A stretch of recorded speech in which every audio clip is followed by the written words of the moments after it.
പ്രണാമം. നമുക്ക് ശ്രീ വാൽമീകി രാമായണത്തിലേക്ക് തന്നെ മടങ്ങാം.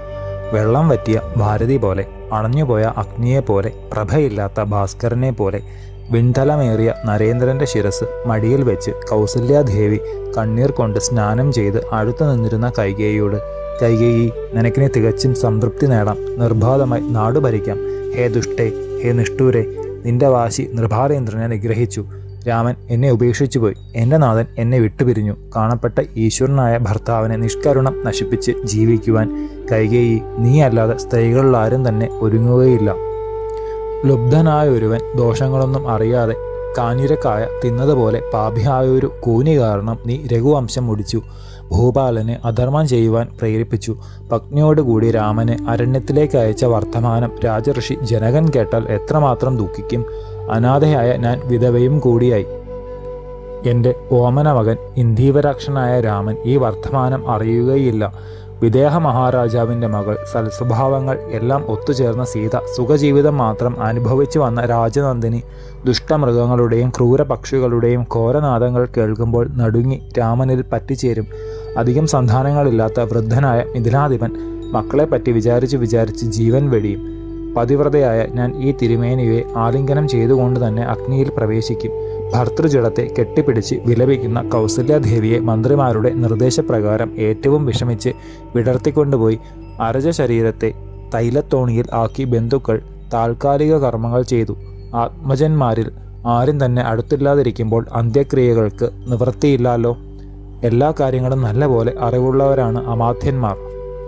പുത്രന്മാരിൽ ആരെങ്കിലും എത്തുന്നതുവരെ നരേന്ദ്ര ശരീരത്തെ ഭദ്രമായി സൂക്ഷിച്ചു. എണ്ണത്തോണിയിൽ കിടക്കുന്ന ഭൂപാല ശരീരം കണ്ട രാജസ്ത്രീകൾ കൈകൾ ഉയർത്തി വാവിട്ട് കരഞ്ഞു. ജീവനാഥനായ മഹാപ്രഭു, സത്യസന്ധനും സൽസ്വഭാവിയും പ്രിയഭാഷിയുമായ രാമൻ ഉപേക്ഷിച്ച ഞങ്ങളെ അവിടുന്ന് കൈവെടിഞ്ഞത് എന്താണ്? ഭർതൃവധം ചെയ്ത കൈകേയിയുടെ അടുത്താണ് വിധവകളായ ഞങ്ങളിനി വസിക്കേണ്ടത്. രാമനും കൂടി ഇല്ലെങ്കിൽ എങ്ങനെ ഞങ്ങൾ ജീവിക്കും? അവിടുത്തേക്ക് എന്നെ പോലെ തന്നെ രാമൻ ഞങ്ങൾക്കെല്ലാം താങ്ങും തണലുമല്ലേ? രാജശ്രീയെ ഉപേക്ഷിച്ച് രഘുനന്ദനൻ കാട്ടിലേക്ക് പോയി.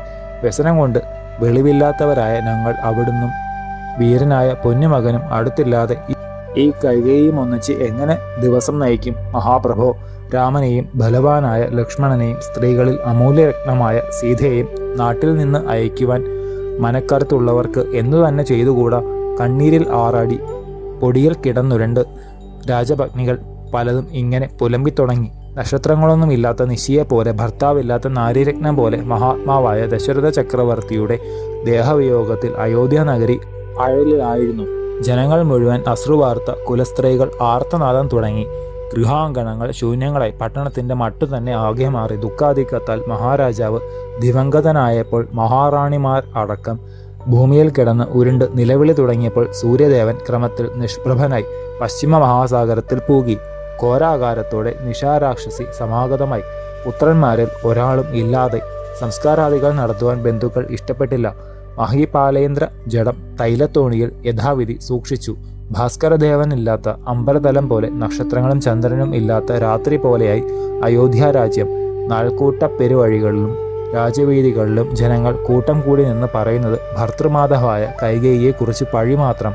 ഗൃഹാന്തർഭാഗങ്ങളിൽ നിന്ന് സ്ത്രീകളുടെ വർത്തമാനവും മറ്റൊന്നല്ല. ആ രാജ്യവാസികളെ മുഴുവൻ ദുഃഖം ഒരുപോലെ പിടികൂടി. സുഖം എന്നത് ഒരിടത്തും കാണുന്നില്ല. കണ്ണീരും കരച്ചിലും കൊണ്ട് ആ രാത്രി അതിദീർഘമായിട്ടാണ് നഗരവാസികൾക്ക് തോന്നിയത്. നിമിഷങ്ങൾ വർഷങ്ങളെ പോലെ നീണ്ടതായി. കാത്തുകൊണ്ടിരുന്ന സൂര്യൻ ഉദയാദ്രിയിൽ പ്രത്യക്ഷമായി. രാജപ്രതിനിധികളെല്ലാം ഒന്നിച്ചു ചേർന്ന് ദ്വിജവര്യന്മാരെയും മഹർഷി സത്തമന്മാരെയും അതിവേഗത്തിൽ വരുത്തി. രാജസദസ്സിൽ മാർക്കണ്ഡേയൻ, മൗദ്ഗല്യൻ, വാമദേവൻ, കാശ്യപൻ, കാത്യായനൻ, ഗൗതമൻ, മഹായശസ്വിയായ ജാപാലി എന്നിവർ അമാത്യവര്യന്മാരോടും കൂടി ഒന്നിച്ചു ചേർന്ന് രാജപുരോഹിതനും കൂടിയായ ഭഗവാൻ വസിഷ്ഠനോട് പറഞ്ഞു. 100 സംവത്സരങ്ങളുടെ ദീർഘം തോന്നിയ രാത്രി അവസാനിച്ചു. പാർത്ഥിവേന്ദ്രൻ പുത്രദുഃഖത്താൽ ദേഹം ഉപേക്ഷിച്ച സ്വർഗമേറി. ലോകാഭിരാമനായ രാമൻ വനത്തിലാണ്. അതിതേജസ്വിയായ ലക്ഷ്മണൻ അഗ്രജനോടൊന്നിച്ചും. പരന്തപന്മാരായ ഭരതശത്രുഘ്നന്മാർ കേകേയത്തിൽ മാതൃഭവനത്തിൽ വസിക്കുന്നു. ദശരഥകുമാരന്മാരിൽ ഒരാളെ രാജാവാക്കി വാഴിക്കണം.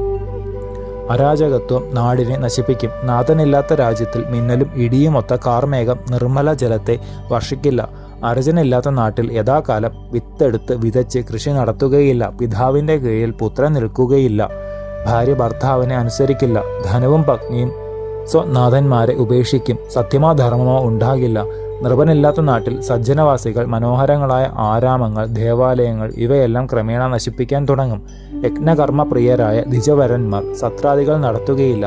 അന്തണശ്രേഷ്ഠന്മാർ, മുനീശ്വരന്മാർ തുടങ്ങിയവർ യാഗാദികൾ ചെയ്യുമെങ്കിലും ധനസമ്പന്നരായ വിപ്രന്മാർ പോലും തക്കതായ ദക്ഷിണ കൊടുക്കില്ല. അരാജകത്വം ബാധിച്ചാൽ ഒരു തരത്തിലുള്ള അഭിവൃദ്ധിയും രാജ്യത്തിൽ നിന്ന് ഉണ്ടാവുകയില്ല. നടന്മാരും നർത്തകന്മാരും സമ്മേളിക്കുന്ന ഉത്സവാദികളോ വിദ്വൽ സദസ്സുകളോ ഉണ്ടാകുകയില്ല. സത്യമോ ന്യായമോ ആഗ്രഹിക്കുന്നവർ ഉഴലും. ഈശ്വരകഥകൾ കേൾക്കുവാൻ ആരും ഉണ്ടാകില്ല. അത്തരം കഥ ഉരയ്ക്കുന്നവരെ ആരും ബഹുമാനിക്കുകയുമില്ല. അഭിരാമങ്ങളായ ആരാമങ്ങളിൽ ആഭരണമണിഞ്ഞ കുമാരികൾക്ക് സായാഹ്നങ്ങളിൽ നിർഭയം വിഹരിക്കുവാൻ സാധിക്കുകയില്ല. നവവധുക്കളും ഒന്നിച്ച് രഥങ്ങളിലേറി യുവാക്കന്മാർ വനക്രീഡയ്ക്ക് പോകുവാൻ ധൈര്യപ്പെടുകയില്ല. ഗോരക്ഷകന്മാർ, കൃഷിക്കാർ, ധനികന്മാർ മുതലായവർക്ക് തികഞ്ഞ രക്ഷാബോധം തോന്നാത്തതിനാൽ കതക് തുറന്നിട്ട് ഉറങ്ങുകയില്ല. 16 വയസ്സായ കൊമ്പനാനകൾ മണികെട്ടി അലങ്കരിച്ച് രാജപാതകളിൽ കൂടി നടക്കുകയില്ല. അസ്ത്രക്കളരികളിൽ തുടർന്നുകൊണ്ടുള്ള ഞാണൊലി കേൾക്കുകയില്ല. അരാജകത്വമുള്ള നാട്ടിൽ അന്യദേശങ്ങളിലെ വൻകിട കച്ചവടക്കാർ സസുഖം നിർഭയം വിൽപ്പന വസ്തുക്കളോടുകൂടി വഴി നടക്കുകയില്ല. ഇന്ദ്രിയ നിഗ്രഹം ചെയ്ത മുനിയാണെങ്കിലും ഏകാഗിയായി സഞ്ചരിക്കുകയില്ല. സന്ധ്യാസമയത്ത് ഭവനങ്ങളെ എന്ന പോലെ രാജാവില്ലാത്ത രാജ്യത്തോടുകൂടി അവർ ഉപേക്ഷിക്കും. യോഗക്ഷേമം എന്നത് ഒരിടത്തും ഉണ്ടാവുകയില്ല. ശേഷം ചരിതം നമുക്ക് അടുത്ത ഭാഗത്തിലൂടെ കാണാം. ഗുരുപാദങ്ങളിൽ സാഷ്ടാംഗ പ്രണാമത്തോടെ നമസ്കാരം.